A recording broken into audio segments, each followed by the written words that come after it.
پہلے بندوں سے معاف کرانا ہوتا ہے یا ادا کرنا ہوتا ہے۔ ہمارے ہاں ہم معاف کرانے کے لیے پہلے چلے جاتے ہیں، ادا کرنے کی فکر نہیں کرتے، حالانکہ پہلی فکر ادا کرنے کی ہونی چاہیے۔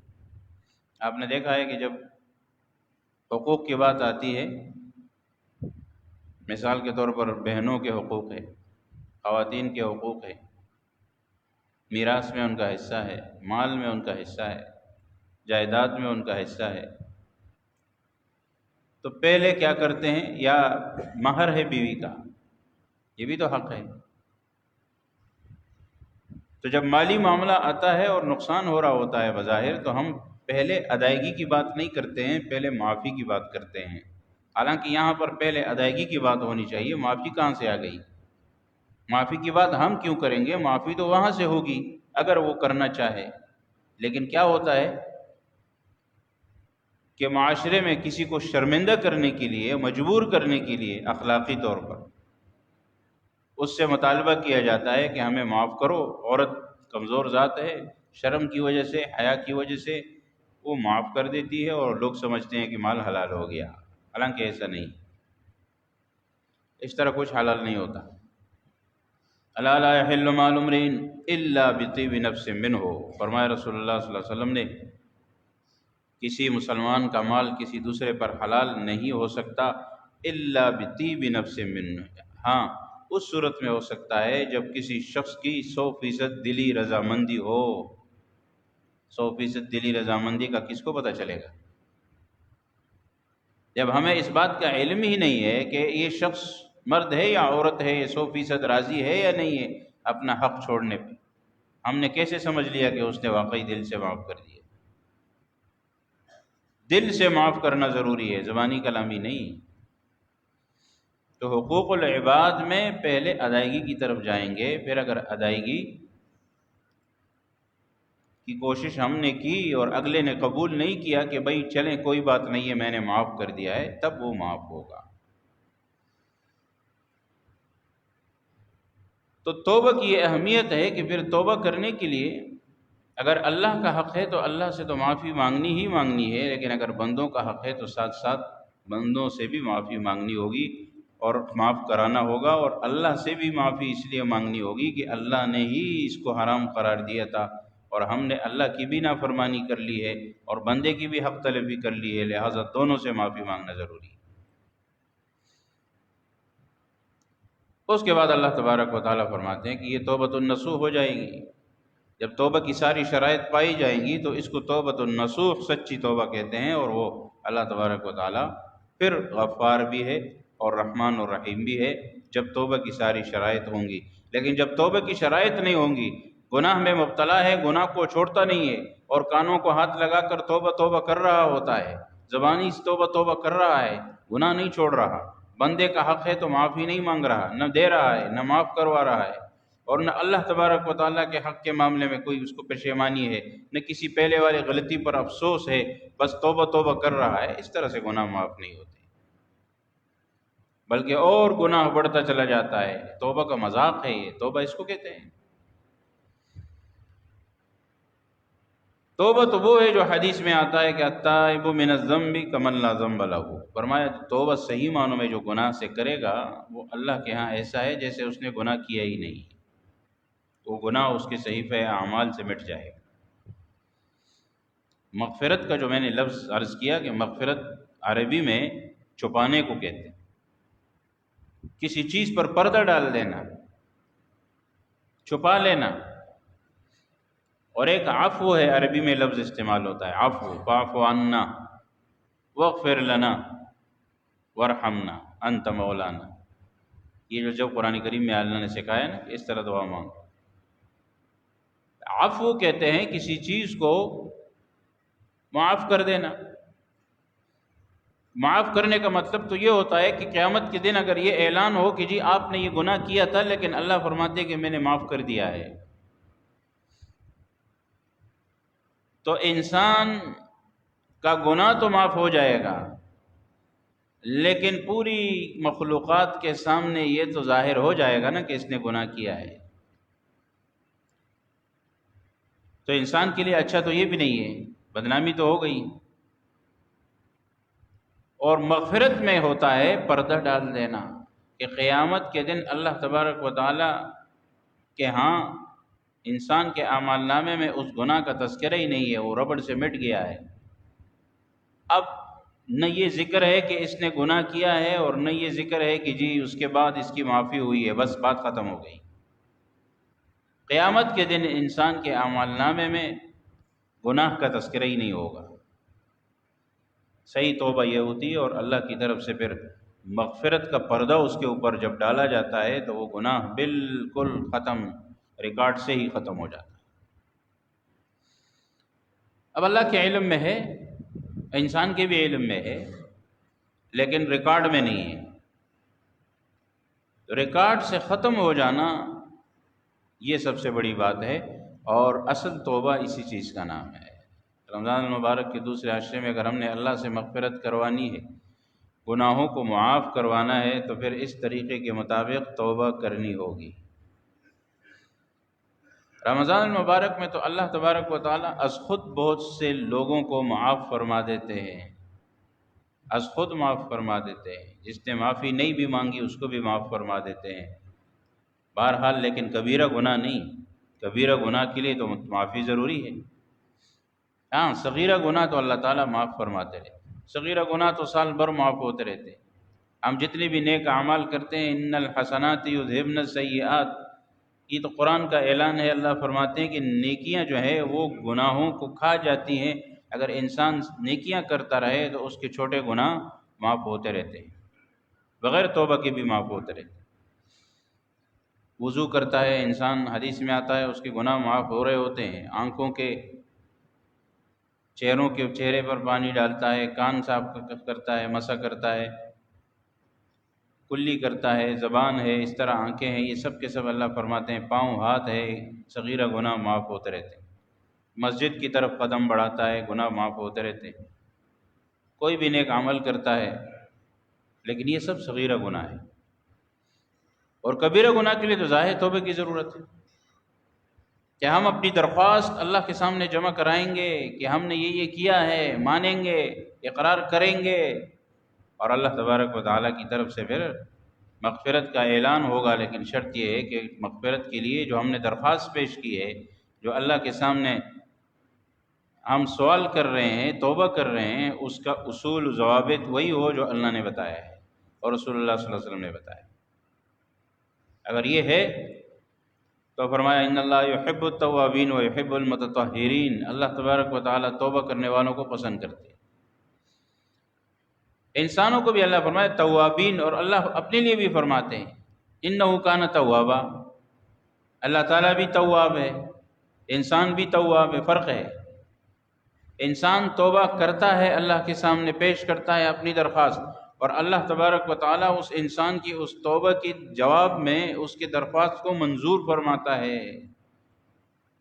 یہ رجوع ہے، رجوع اللہ تبارک و تعالیٰ کی طرف سے۔ انسان اللہ کی طرف رجوع کرتا ہے اور اللہ اس کی درخواست کو منظور کرتا ہے۔ توبہ کرنا اور توبہ قبول کرنا، تو یہ مغفرت کا عشرہ اسی لیے ہی۔ نیک اعمال ہم سے اتنے ہوں گے یا نہیں ہوئے ہیں، یا ہوتے ہیں یا نہیں ہوتے ہیں، وہ تو ہمیں معلوم ہے، ٹوٹے پھوٹے اعمال ہوتے ہیں۔ لیکن اصل مسئلہ یہ ہوتا ہے کہ ہم سارا سال یا ساری زندگی جن ممنوعات کا ارتکاب کرتے ہیں، جن منع کی ہوئی چیزوں کی اللہ کی، اس کا ہم ارتکاب کر رہے ہوتے ہیں، جان بوجھ کر بھی کرتے ہیں، ناسمجھی میں بھی کرتے ہیں، بے خیالی میں بھی کرتے ہیں، عادت کی وجہ سے بھی کرتے ہیں، رسم و رواج کی وجہ سے بھی کرتے ہیں، ماحول کی وجہ سے بھی کرتے ہیں۔ تو ان برائیوں سے معافی مانگنا، اللہ کے سامنے اپنی توبہ رکھنا، یہ سب سے ضروری چیز ہے۔ اگر ہم ان گناہوں سے اپنے آپ کو کنارہ کش کریں اور اللہ سے معافی مانگیں صحیح معنوں میں، تو رمضان المبارک ہمارے حق میں پھر بہت بہترین ہے۔ یہ موقع پھر ہم نے یوں سمجھے کہ ضائع نہیں کیا، بلکہ اس موقع پر ہم نے بہت کچھ حاصل کر لیا۔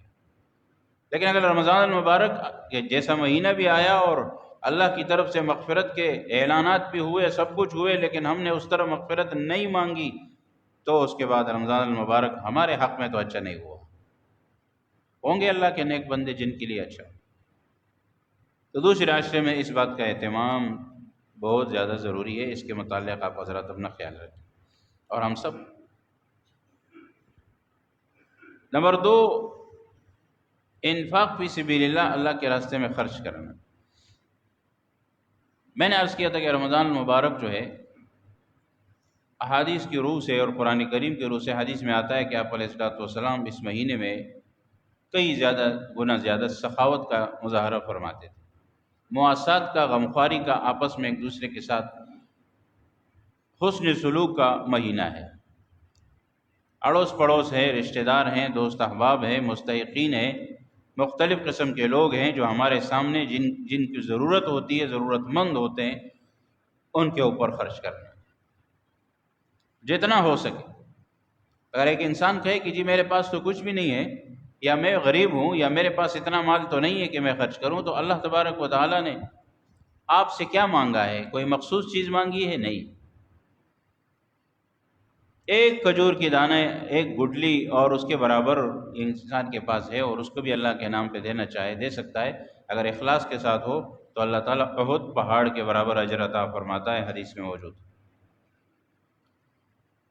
ہمارے ہاں کیا ہے کہ جی خرچ کریں گے، زکوٰۃ خرچ کریں گے، زکوٰۃ خرچ کرنے والا سمجھتا ہے کہ میں نے بہت بڑا کام کر لیا۔ فطرانہ ہے، فطرانہ دینے والا سمجھتا ہے میں نے بہت بڑا کام کر لی۔ ٹھیک ہے، اللہ کا حق تھا آپ کے اوپر، آپ نے ادا کر دیا، لیکن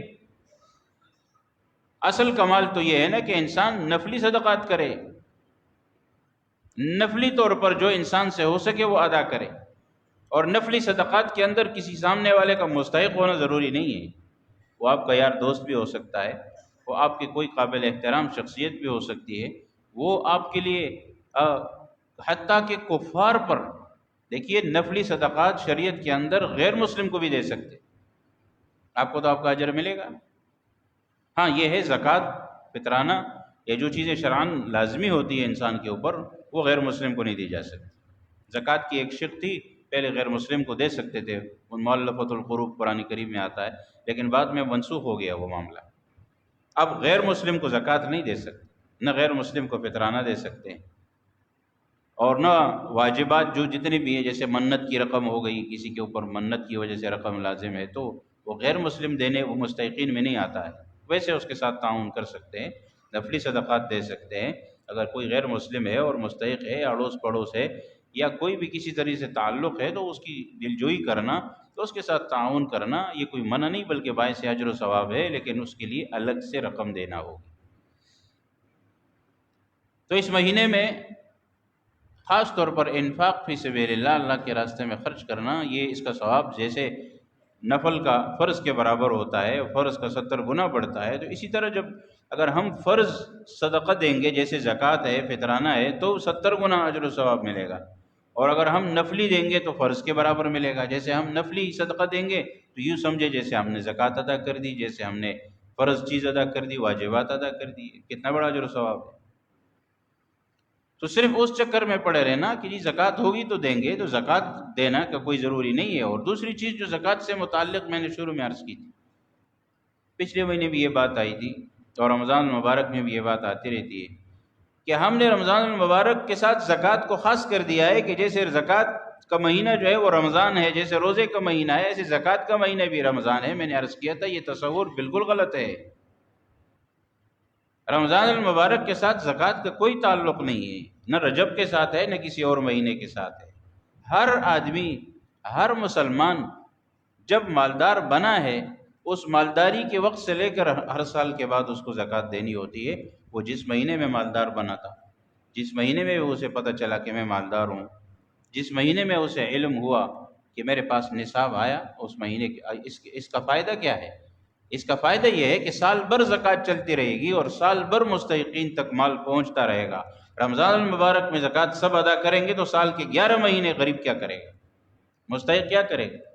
جو اللہ نے اور اللہ کے رسول نے نظام بنایا تھا کہ سارا سال لوگ زکوٰۃ دیتے رہیں اور سارا سال غریبوں کا مسئلہ حل ہوتا رہے، وہ تو ہم نے ختم کر دیا، وہ نظام تو ہم نے سارا ہی خراب کر دیا اپنی طرف سے، اس لیے کہ ہم نے اپنی طرف سے جیسے ہی رمضان آتا ہے جی میں زکوٰۃ دوں گا۔ کیوں بھائی؟ آپ کو پتہ نہیں ہے کہ آپ کے پاس مال کب آیا؟ ایک خاتون حوالے سے پوچھیں گے، خاتون معلومات کرے گی میرے اوپر زکوٰۃ، بھائی آپ کے پاس مال کب آیا؟ وہ کہیں گی جی میرے پاس تو سونا آیا تھا اور پیسے آئے تھے۔ تو کب شادی ہوئی ہے آپ کو تاریخ یاد نہیں ہے؟ تو نکالو تاریخ کو، اس تاریخ کی، پھر اس تاریخ کو اسلامی تاریخ نکالو، انگریزی تاریخ کی اسلامی تاریخ نکالو، وہی تاریخ آپ کی زکوٰۃ کی تاریخ ہے۔ ہر سال جب وہ تاریخ آئے گی آپ کو زکوٰۃ دینے ہو۔ اس کا رمضان سے کیا واسطہ ہے؟ ہاں اگر کسی نے پہلے سے حساب لگایا ہوا ہے لیکن ابھی تک دی نہیں ہے تو رمضان آیا تو دے دے، زیادہ ثواب ملے گا۔ رمضان المبارک میں زکوٰۃ ادا کرنا الگ چیز ہے، لیکن زکوٰۃ کا حساب و کتاب رمضان المبارک میں کرنا یہ ہر کسی کی ذمہ نہیں ہوتا۔ جس کا رمضان کا جو زکوٰۃ کا مہینہ ہوتا ہے وہ اپنے حساب سے حساب کرے۔ اگر کوئی شخص شوال میں مالدار ہوا تو وہ شوال میں حساب کرے گا، اگر کوئی شخص مرد یا عورت شعبان میں مالدار ہوئی یا رجب میں مالدار ہوئی تو اپنا حساب کرے، اسی مہینے میں کرے۔ لازم ہے اس پر کہ اس مہینے میں کرے، اس تاریخ کو کرے، یہ لازم ہے۔ وہ تاریخ تو کوئی یاد نہیں رکھتا ہمارے یہاں۔ پھر علماء لکھتے ہیں کہ جب کسی کو تاریخ یاد نہ ہو کہ میں کب مالدار بنا تھا یا بنی تھی، تو اس کو چاہیے کہ وہ تاریخ کی معلومات کرے۔ اگر کسی ذریعے سے معلومات ہو گئی تو اچھی بات ہے، لیکن اگر معلومات نہ ہو سکی تو پھر مجبوراً کوئی تاریخ مقرر کر لے، سال بھر میں کوئی بھی تاریخ ہو، اسلامی مہینے کی اندازے سے مقرر کرے، لیکن جو تاریخ مقرر کر لی وہی تاریخ اس کی تاریخ ہوگی۔ تو بہرحال رمضان المبارک کے حوالے سے یہ دونوں باتیں کہ جی انفاق فی سبیل اللہ، اللہ کے راستے میں خرچ کرنا، الصدقۃ ترد البلا، حدیث میں آتا ہے کہ صدقہ جو ہے وہ بلا، مصیبت، تکلیف کو ٹال دیتا ہے۔ لہٰذا جب انسان رمضان المبارک کی دوسرا عشرہ مثال مغفرت کا بھی ہے، اللہ سے معافی بھی مانگ رہا ہے اور ساتھ ساتھ اللہ کے راستے میں دے بھی رہا ہے، مستحقین کے ساتھ امداد بھی ہو رہی ہے، جہاں غیر مستحق کیوں نہ ہو، جہاں مثال کے طور پر نفلی طور پر صدقہ کیوں نہ ہو، یہ جو ہم مسجد میں رقم دیتے ہیں یہ نفلی صدقات میں آتا ہے، اس لیے کہ مسجد کو آپ وہ والی رقم نہیں دے سکتے زکوٰۃ والی یا فطرانے والی، کیونکہ ان چیزوں کا مصرف ہوتا ہے، اور وہ مصرف یہ ہے کہ یہ مستحق کے ہاتھ میں یہ رقم جائے، مستحق کے اوپر خرچ ہو۔ چنانچہ مسجد ہو، مدرسہ ہو، اسپتال ہو، قبرستان ہو، فلاحی ادارہ ہو، کچھ بھی ہو، وہاں کی تنخواہ میں، وہاں کی تعمیر میں، وہاں کی دوسرے ساز و سامان میں ان چیزوں میں زکوٰۃ کی رقم خرچ نہیں ہو سکتی، کسی مردے کے کفن دینے میں خرچ نہیں ہو سکتی، یہ صرف کسی مستحق کے کھانے پینے، علاج، دوائی، اخراجات، ضروریات کی مد میں خرچ ہو سکتی، اس کے علاوہ نہیں۔ اگر کسی کے پاس یہ مصرف ہے تو پھر ٹھیک ہے، اور دوسری چیز یہ ہے کہ مصرف ہونے کے ساتھ ساتھ قابل اعتماد بھی ہے یا نہیں۔ آپ کے سامنے تو بہت سے اعلانات ہوتے رہتے ہیں، یہ کتنے لوگ آتے ہیں، لیکن کون کہاں سے ہے اور کس کے پاس پیچھے مصرف ہے بھی یا نہیں ہے، کوئی مسجد کی طرف سے آ رہا ہے، کوئی مدرسے کی طرف سے آ رہا ہے، بھئی پیچھے پہلے ادارہ ہے یا نہیں، نمبر ایک، اور نمبر دو یہ کہ پھر اس ادارے کا نظام کیسے چل رہا ہے اور کس ترتیب سے چلتا ہے، اور ظاہر ہے ہر آدمی کا امانت دار ہونا بھی کوئی ضروری نہیں، آپ کو دین کے نام پر بھی دھوکہ ہو سکتا ہے، آپ کو کسی تنظیم کے نام پر بھی دھوکہ ہو سکتا ہے، آپ کو کسی ادارے کے نام سے بھی ہو سکتا ہے۔ لوگ تو جب مانگتے ہیں تو کوئی چیز آگے کر کے مانگیں گے نا۔ اگر میں ویسے ہی اعلان کر دوں کہ مجھے پیسہ چاہیے تو کوئی بھروسہ نہیں کرے گا، لیکن اگر میں یہ کہہ دوں کہ میرے پاس غریب ہے، میرے پاس مستحق ہے، میرے پاس یہ ہے وہ ہے اور یہ مصرف ہے، تو پھر جب میں مانگوں گا تو لوگ کہیں گے اچھا ٹھیک ہے صحیح ہے۔ تو اس کے لیے ضروری یہ ہوگی نا کہ میں نمبر ایک مصرف بتاؤں گا، اور نمبر دو یہ کہ پھر لوگ مجھ پر بھروسہ کسی کا ہوگا تو دے گا، اگر نہیں ہوگا تو نہیں دے گا، اور دینا بھی نہیں چاہیے۔ تو اعتماد ہو ان ساری باتوں کا کہ ان کے پاس مصرف بھی ہے اور مصرف کے اوپر یہ خرچ کرنے والے بھی ہیں، یعنی آپ کو معلوم ہو کہ یہ شخص، یہ مانگنے والا یا یہ تعاون وصول کرنے والا یا جمع کرنے والا یہ امانت دار ہے اور مصرف تک یہ چیز پہنچا کے رہے گا، تو بس ٹھیک ہے پھر آپ تعاون کریں۔ تو یہ رمضان المبارک میں نے عرض کیا کہ دوسرا عشرہ مغفرت کا بھی ہے، اس میں مغفرت ہم طلب کریں، اور اس میں آسانی کے لیے خرچ کرنا، صدقہ دینا، یہ اس میں یہ فائدہ ہوتا ہے کہ پھر اللہ تبارک و تعالیٰ آسانی فرماتا ہے، اور اس کی بنیاد پر بھی اللہ تعالیٰ ہماری مغفرت کے فیصلے فرمائے گا کہ جب ہم اللہ کے راستے میں اللہ کے نام پر خرچ کریں گے۔ اللہ کے راستے کا مقصد یہ ہوتا ہے کہ اللہ کے نام پر ہم دیں گے، اور لازم واجب چیز مستحقین تک پہنچائیں گے، مستحق کو ڈھونڈیں گے، مستحق کو دیں گے، اور جو چیز مستحقین والی نہیں ہے، نفلی چیز ہے، تو وہ نفلی بھی ہم جو بھی ہو سکے، جتنا بھی ہمارے بس میں ہو، قدرت میں ہو، اس کو ہم خرچ کریں۔ تو یہ ان آخری دنوں کے ساتھ متعلق جو ہے وہ بیچ کے عشرے کے ساتھ ضروری باتیں ہیں۔ آخری عشرہ جیسے آتا رہے گا، جیسے جیسے ایام آخری ہوتے ہیں اتنا اس کی اہمیت اور زیادہ بڑھ جاتی ہے، اور جتنا ابتدائی ایام ہے اتنا بھی اس حساب سے زیادہ محنت کی ضرورت ہوتی ہے۔ تو انشاءاللہ آخری ایام سے متعلق جو ہے وہ پھر اگلے جمعے میں اس کے بعد اس کا تذکرہ آئے گا، اور اس ترتیب کے مطابق جو ہے انشاءاللہ العزیز بات آ جائے گی۔ فی الحال جتنے دن ہمارے پاس ہیں، اگر ہم نے جیسے میں نے شروع میں عرض کیا تھا کہ رمضان المبارک میں لوگ جو ختم جلدی کر لیتے ہیں تو پھر بعد میں تراویح کے معاملے میں سستی نہ کریں۔ تو ہوتا یہ ہے کہ تراویح کے معاملے میں ہمارے یہاں پھر یہ سستی شروع ہو جاتی ہے کہ جی ختم ہو گیا، اب تراویح پڑھیں گے ہی نہیں، یا پڑھیں گے لیکن بغیر جماعت کے پڑھیں گے۔ تو یہ دونوں چیزیں جو ہیں پھر محرومی کا سبب بنے گی، اس لیے کہ جماعت کے بغیر بھی نہیں پڑھنا جماعت کے ثواب سے رہ جائے گا انسان، اگر تراویح پڑھتا ہی نہیں ہے تو پھر سنت جیسے عظیم اجر سے محروم رہ جائے گا۔ آج تو لوگ بڑی آسانی سے کہہ دیتے ہیں نا کہ تراویح کہاں سے ثابت ہے، تراویح تو پہلے تو 8 اور 20 کا جھگڑا ہوتا تھا، اب تو تراویح کا ہی جھگڑا شروع ہو گیا کہ تراویح ہے ہی نہیں۔ بھائی اگر آپ اپنی آسانی چاہتے ہیں تو پورے دین کو نکال دیں، پھر تو بہت سی چیزیں بیچ سے نکال دیں۔ کہتے ہیں تراویح کا نام قرآن میں کدھر آیا ہے؟ تو میں کہتا ہوں فجر، ظہر، عصر، مغرب، عشاء، جمعہ، اس کی نماز، جمعہ کی کا تو پھر بھی کوئی تذکرہ ہے، لیکن باقی نمازوں کا تذکرہ کدھر ہے قرآن کریم میں؟ اور 2 رکعت 4 رکعت فرض ہے اور امام کے ساتھ پڑھنا ہے اور یہ ساری چیزیں ہیں، کہاں ہے؟ زکوٰۃ 2.5% ادا کرنی ہے، 40واں حصہ ادا کرنا ہے، کہاں ہے قرآن کریم؟ حج کرنا ہے، کس ترتیب سے کرنا ہے، کہاں کہاں جانا ہے، قرآن کریم میں کہاں ہے؟ تو اس لیے اگر یہ بات سامنے رکھ لی جائے کہ جی جو بھی ہم نیک عمل کر رہے ہیں قرآن کریم سے اس کی معلومات ہونی چاہیے اور قرآن میں اس کا نام بھی آنا چاہیے، تو ایسا کوئی ضروری نہیں ہوتا۔ قرآن و سنت ہمارے سامنے ہے، احادیث ہمارے سامنے ہے، اور پوری امت، علماء اور اجماع ان کے پھر جو جس چیز پر عمل ہوتا چلا آ رہا ہے۔ حدیث میں تو یہ بھی آپ علیہ السلام نے فرمایا کہ جس چیز کو مسلمان اچھا سمجھے وہ اللہ کے ہاں بھی وہ بات اچھی ہوگی، اکثریت مسلمانوں کی۔ اور صحابہ کے دور سے جب ایک چیز چلی آ رہی ہے، سب اس پر عمل کرتے چلے آ رہے ہیں، تو یہ اس کے حقانیت کی اور سچائی کے لیے کافی ہے۔ لہٰذا آخر تک اس کا اہتمام ضروری ہے باجماعت، کہ تراویح کی نماز ادا کی جائے اور جماعت کے ساتھ آخر تک یہ سلسلہ جاری رہے، اور بغیر جماعت کے پھر انسان کو تراویح کے ثواب سے محرومی ہے، اور اگر نہیں پڑھتا تو پھر تو مکمل طور پر یہ سنت سے محرومی ہے۔ اللہ تبارک و تعالیٰ ہمیں اپنے ان ایام کو، رمضان المبارک کے بقی ایام کو اور ان 2 عشروں کو مزید جو ہے تو قیمتی بنانے کی توفیق نصیب فرمائے نیک اعمال کے ساتھ۔ وما علینا الا البلاغ۔ سنتے